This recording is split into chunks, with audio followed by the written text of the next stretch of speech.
Je suis énervé contre nos gouvernants et contre les députés qui ne légifèrent qu'en tenant compte de leur bord politique.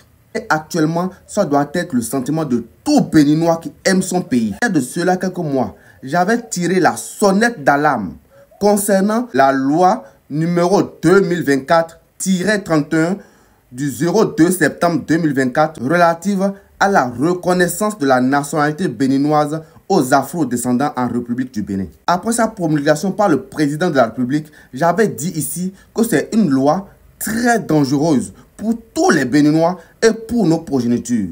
Écoutez ce que le porte-parole du gouvernement en dit et je reviens donner mon avis. Les Afro-descendants qui vont acquérir la nationalité, on a dit dans un premier temps par reconnaissance, et pour rassurer encore une fois, M. Namou, vous voyez qu'on est prudent, par reconnaissance.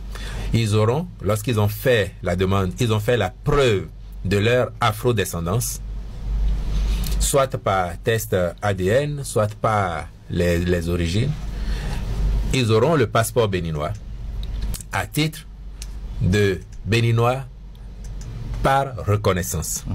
Cette étape-là, ce passeport, il est valable 3 ans. Et pendant ces 3 ans, ils ont l'obligation de venir séjourner au moins une fois au Bénin.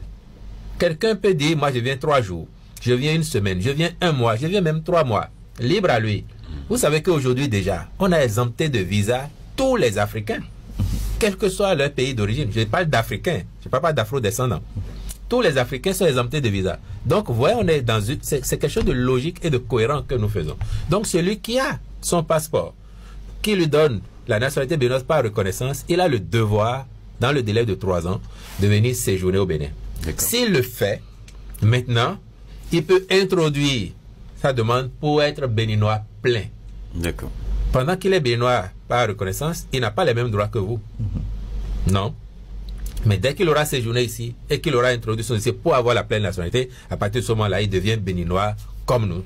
Et il a droit aux mêmes privilèges que nous en tant que béninois. Est-ce que vous finissez ici pourra voter? Demain, ils sont béninois. Mais dans plein. le cas provisoire, non. Non, non. D'accord. Exactement. Il ne peut pas voter, il ne peut pas être...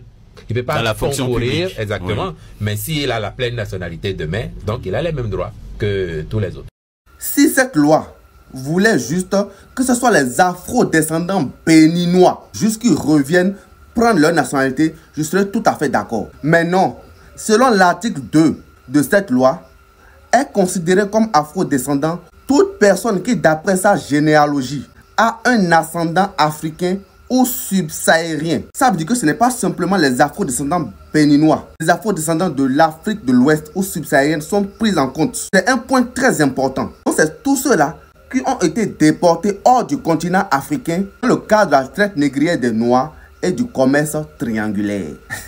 Donc les amis, je ne comprends pas. Si cette loi a du succès, c'est pas de quoi le futur sera fait. Et on va accueillir encore tous ceux-là pour venir s'ajouter à nos problèmes. Réfléchissez un peu. J'entends les gens vouloir défendre ces lois en parlant de plus-value que ces personnes vont amener au pays. L'argent.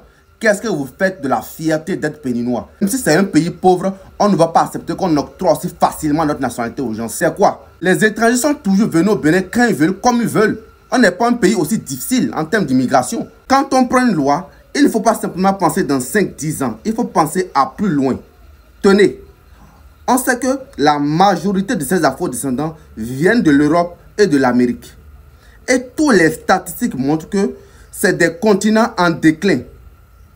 Et l'Afrique, c'est l'avenir. Donc forcément, à un moment donné, il y a une ruée vers l'Afrique. Et ces types de lois seront comme des épées Damoclès sur nos têtes. Si vous ne le savez pas, l'arrivée massive d'étrangers plus riches augmente le loyer, augmente le train de vie et augmente le coût des parcelles dans un pays ou dans une zone. Comme le porte-parole le défend si bien, après la nationalité par reconnaissance qui leur octroie un passeport de 3 ans, je ne sais même pas pourquoi, parce que vous pouvez aller et revenir au Bénin comme vous voulez, ils auront la pleine nationalité. Ils seront des Béninois à part entière comme nous. Ils pourront aller aux élections, pourront aller voter, ce qui veut dire qu'on peut se retrouver dans les décennies à venir avec un président ou bien des ministres qui ne sont pas des Béninois de souche ou qui n'ont même pas d'ascendant béninois. On va se retrouver avec une nouvelle élite étrangère qui iront dans les écoles de référence pour venir être en concurrence avec nous pendant les concours, vont prendre les secteurs clés de notre économie